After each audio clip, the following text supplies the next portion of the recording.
কোনটা সমান করেছি? নাদিয়া রামু ছিল। সম্পা সম্পাদ্য এক। আমরা হচ্ছে সম্পাদ্য একটা আঁকাবো। কীভাবে আঁকাবো দেখো একটু। আমরা ফার্স্টে হচ্ছে চারটা বলছে এটার কি কোনো চতুর্ভুজের চারটি বাহুর দৈর্ঘ্য। কয়টা বাহুর দৈর্ঘ্য দেওয়া আছে? চারটা। এবং একটি কোণ দেওয়া আছে। চতুর্ভুজটি কী করতে হবে? আঁকতে হবে। তাহলে যেহেতু চারটা বাহুর দৈর্ঘ্য দেওয়া আছে, তাহলে আমরা চারটা বাহুর আগে নিয়ে নিই। হ্যাঁ, আমরা নিলাম একটু নর্মালি আমরা নিই একটু মাপ। দুইটা, তিনটা, চারটা। আমরা এটা আনুমানিক মাপে নিলাম যাতে চতুর্ভুজটা আমাদের এই লেভেলে হয়। এবং একটা বস্তুতে অন্তর্ভুক্ত কোণ দেওয়া আছে, যেহেতু কোণ দেওয়া আছে আমরা কোণটা নর্মালি হচ্ছে এইভাবে একাই নিই। আমরা এই লেভেলের একটা কোণ নেব। ওকে, আচ্ছা, তাহলে এটা কি নিলাম? এ বি সি ডি, আর এটা হচ্ছে কি এক্স। এক্স কোণ নিলাম। এখন আমরা এটা কীভাবে অঙ্কন করবো? বলছে চতুর্ভুজটা আঁকতে হবে। তাহলে আমরা যে কোনো একটা বাহু নিব। ফার্স্টে কী নিব?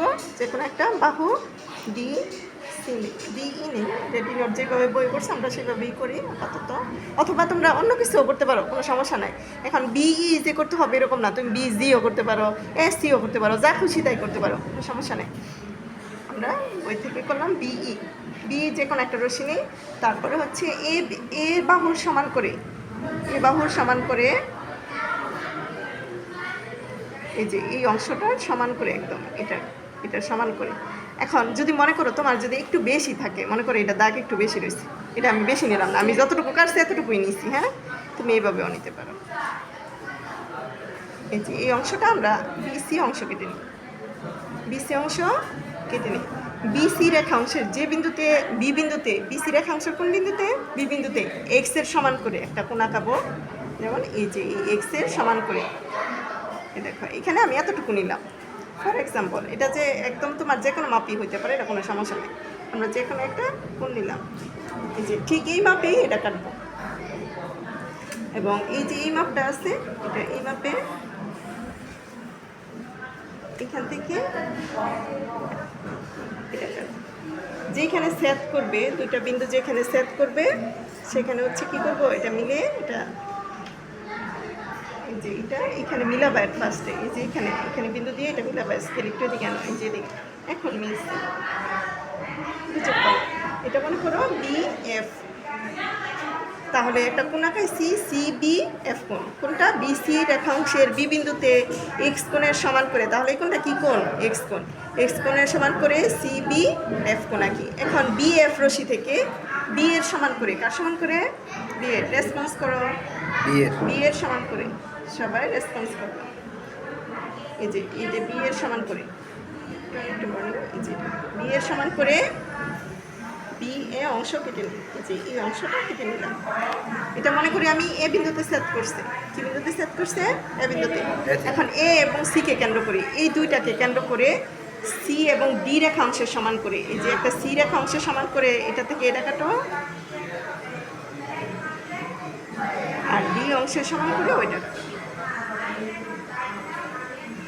এই দুইটা যেখানে ক্রস করবে, এই যে মনে করো এখানে ক্রস করলো। এখন এই দুইটা আমরা যোগ করে দিই। এটা মনে করো কি বিন্দুতে? ডি বিন্দুতে সেট করছে। পরস্পর কি করছে? ডি বিন্দুতে সেট করছে। এখন এডি আর সিডি যোগ করে ফেললাম। এডি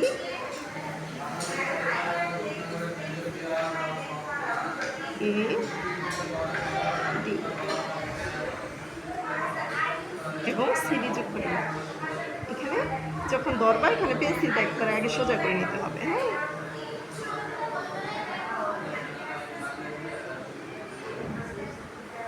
তাহলে এ বি সি ডি হচ্ছে নির্ণয় যে এটা চতুর্ভুজটা নির্ণয় করছি সেই নির্ণয়ে চতুর্ভুজ। আবার একটু আমি ফাইনালি একটু বলি। এখানে প্রশ্ন ছিল যে কোনো চতুর্ভুজের চারটি বাহুর দৈর্ঘ্য এবং একটি কোণ দেওয়া আছে। তাহলে আমরা চারটা বাহুর দৈর্ঘ্য নিলাম এবং একটা কোণ দেওয়া আছে এটাও নিলাম। চতুর্ভুজটি আঁকতে হবে। তাহলে আমরা কি নিব? যে কোনো একটা রশ্মি বি ই নেই। বি রশ্মি থেকে এই রশ্মি থেকে এ এর সমান করে বি সি অংশ কেটে নেই। কার সমান করে? এ এর সমান করে। তার মানে এই বাহুটা কত? এ। এর সমান করে বিসি অংশটা কেটে নেই। বিসি রেখা অংশের বি বিন্দুতে এক্স এর সমান করে সি বি এফ কোণ আঁকি। কি কোণ আঁকি? সি বি এফ কোণ। কোণ কিন্তু সবসময় মাঝখানে থাকে। হ্যাঁ, বি এফ থেকে এই বি এর সমান করে বি এ অংশ কেটে নেই। বি এর রেখাংশের এ এবং সি বিন্দুতে সি এবং ডি এর সমান করে দুটি বৃত্তচাপ আঁকি। বৃত্তচাপ দুটি পরস্পর ডি বিন্দুতে ছেদ করে, তাহলে এ ডি এবং সি ডি যোগ করি। তাহলে এ বি সি ডি হচ্ছে নির্ণয়ে চতুর্ভুজ। ক্লিয়ার?